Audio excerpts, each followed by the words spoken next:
एक छोटे लड़के ने गलती से एक गोली चला दी। उसने दुनिया के सबसे छोटे लक्ष्य को निशाना बना दिया। घर के मालिक तुरंत वहां पहुंचे। उन्होंने देखा कि उसने सबसे ऊंचे लक्ष्य को भी निशाना बनाया है। उन्होंने पूरे शहर से कहा कि सभी लोग कोशिश करें निशाना लगाने की। अगर कोई ऐसा कर सका जो इस परिवार की मान्यता प्राप्त कर सके तो उसे जरूर डाक मानक मिल जाएगा। यह सुनते ही छोटे लड़के ने बिना झिझक स्वीकार किया कि वही था जिसने लक्ष्य को निशाना बनाया था। लेकिन घर के सबसे बड़े बेटे ने हंसते हुए कहा, एक बीमार बच्चा जो इतना कमजोर है कि ठीक से बोल भी नहीं सकता, वो कैसे डाक मानक हासिल कर सकता है? खासकर जब उसकी बहन भी लक्ष्य को ठीक से नहीं लगा पाई थी। उसका भाई और बहन दोनों झूठ बोल रहे थे। उसके पिता ने बेटी की बातों पर विश्वास कर लिया। उन्होंने तुरंत उसे परिवार से बाहर निकाल दिया। लड़के ने उसकी बेशर्मी देखी।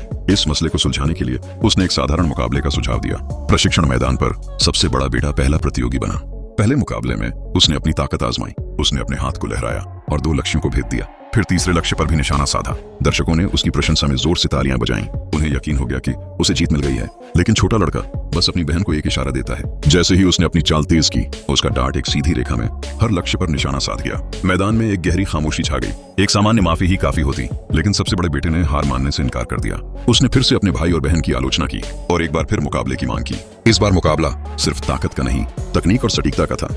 ऐसी चीजें जो उसकी उम्र के किसी भी बच्चे से उम्मीद नहीं की जाती। एक हल्की सी मुस्कान के साथ सबसे बड़े बेटे ने तेजी से 4 लक्ष्य भेद दिए, बिना किसी को नुकसान पहुंचाए। फिर एक बड़ी घटना घट गई। उसने आसानी से लड़की को चोट पहुंचा दी।